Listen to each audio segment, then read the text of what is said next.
I have a So question. I have a question.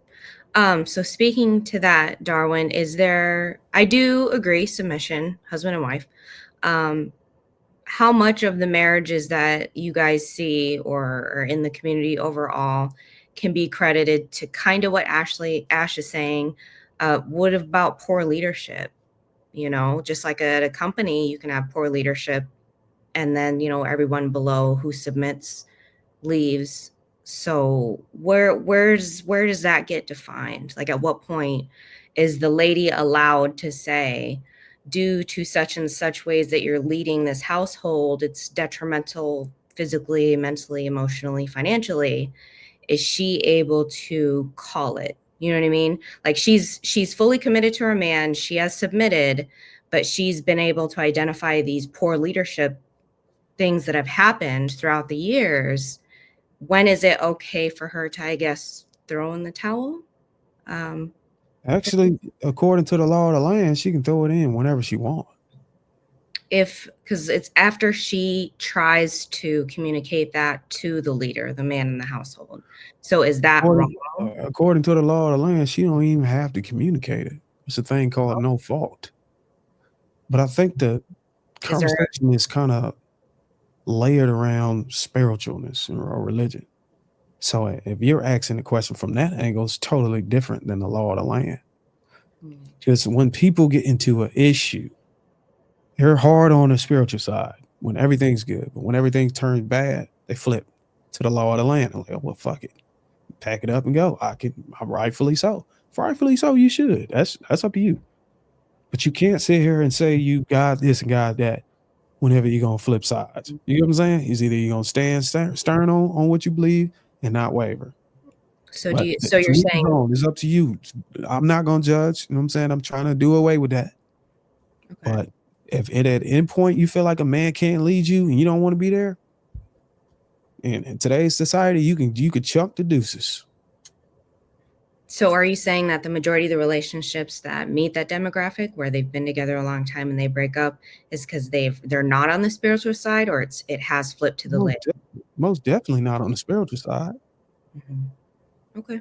I think they just they know they got options because I would say an overwhelming majority of the people who tap out and walk away Mhm. are getting ready to getting ready to go to the gym to re-optimize their body so they can get out there and date. They're going to go get new clothes. They're going to get their profile scared away, their teeth fixed. Okay. They So you're getting back. saying it's a very small percentage of people who actually leave for legitimate reasons. I'm not saying this. I'm saying there's a large percentage of people who are leaving Mm. But because of they feel that, like they got these what is options. it considered legitimate though? Reasons. I guess I'm trying to gauge it. Okay. So you're asking what is a legitimate reason for someone Yeah, spiritually like I'm trying to gauge it. and Like, I don't know. Trev well, asked well, percentages. if your husband abandon you, if your husband leave and abandon you in your household, it's nothing you can do. If he dies, he kills over, God forbid, then yeah, rightfully so, you should be able to move on. If this man is beating you into a pulp, I never use that term. Hopefully that's the accurate word. Only time I heard it was on orange juice jug. But if he's beating you on a pulp, then yeah. Sexual immorality, I wouldn't stay with a woman if she's submitting to another man. Right. Now, I'm still struggling with to understand the other side to that, on the spiritual side or the biblical side for the woman to take action if she's being uh, betrayed or cheated on. Because I've yet to find any scriptures that align with that. Yeah, but it says sexual immorality, but there's no record or indication of women filing for a divorce until later on being allowed to do that. It was never a thing. So it was never recorded in those biblical times. But I can understand, you know what I'm saying, that makes sense. You know, the man is seeing another woman and he's giving you his word that he's not and that he won't, and he's continued to do that. And sexual immorality, I think that's grounds for divorce. And I actually think there's a scripture in Matthew. So I think in Ash shared with us a little bit of her story, how she was being portrayed. So I can understand and align with her on that. But I just don't understand the part where I mean, we gotta be honest. Is that's what really people are leaving for? Is that where they're living? Those three things I stated. What do you see, Ali? Like, you talk to me. Like, is that what you see? That's what I've seen personally. That's why I said I'm trying to gauge what everybody else's experiences have been. That the majority of long-term relationships that have ended have been those exact reasons. So that's why hearing this, I totally understand social media and narcissism and selfishness and not carrying oneself as a wife and submitting to your husband.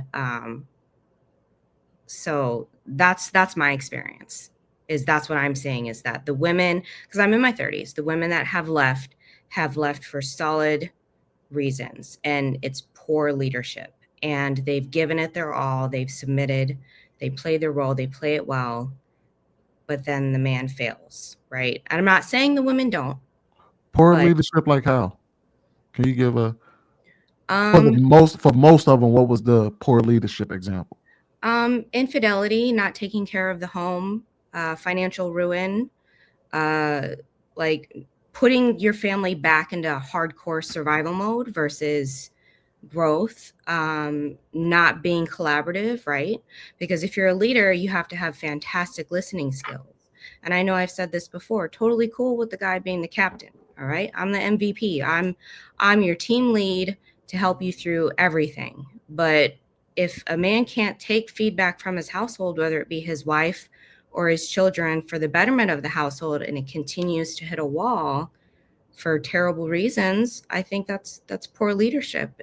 So you think that Like, I know a girl who exited a marriage because, yeah, the man started to get abusive. She still tried to submit and say, will you please go to anger management counseling? The husband said, absolutely not. So what do? The children are in trouble. These are the situations that I've seen.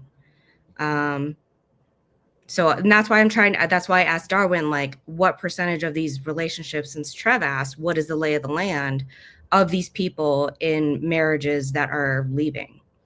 And I don't know. We I can don't pull know. up the stats, but I'm pretty sure some of the things you listed, like this, I don't know about poor leadership. I think what you're doing is lumping these other things that's top three on the list under leadership. I mean, Mm-hmm. and depending on how you view leadership, that's subjective. It may be logical to make that statement, but I think sexual with infidelity, the financial issue you stated that, and I would say physical abuse. Yeah. Is the top three. That's causing. Yeah. Because I personally, like the description that you just said of like someone going to the gym, getting their teeth done in Turkey or whatever. Like, I personally have not seen someone leave a long-term relationship or marriage to try to like glow up like that in their 30s. That's I personally haven't. So I personally know. Ali, She's Ali, telling big wild. facts, can you major give me facts. Ali? Can you give me an example of financial ruin? You have a woman who is submitting very well to her husband, and he is not providing for the home and working her like a dog horse to put in hours to take all that money and not contribute to the household while she is still doing her role as a wife of rearing the children. So now you got her rearing the children, running the household, cooking, cleaning, providing financially, while continually failing as a man. He's lazy. He's being lazy is essentially what it boils down to. Financial ruin in that sense. And that's why I said on the previous podcast, I think there's a lot of context missing when we talk about these things, because it's different now with finances, right?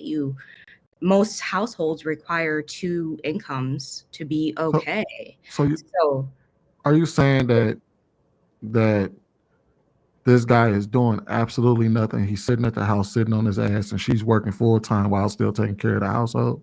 Right. And then he's morphed into that somehow.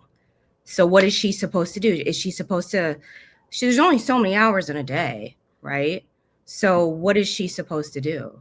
Was there an injury that took place? Did he get hurt on the job? Did he? He got just quit his comfortable. job and said, "I'm She got done." comfortable and started leading the household in that way. Well, she makes good enough money. I don't need to hold down a full-time job. Oh, I don't like this job. I'm gonna quit and go to the next one. Oh, well, I don't got rent. I'm gonna just use her money for rent.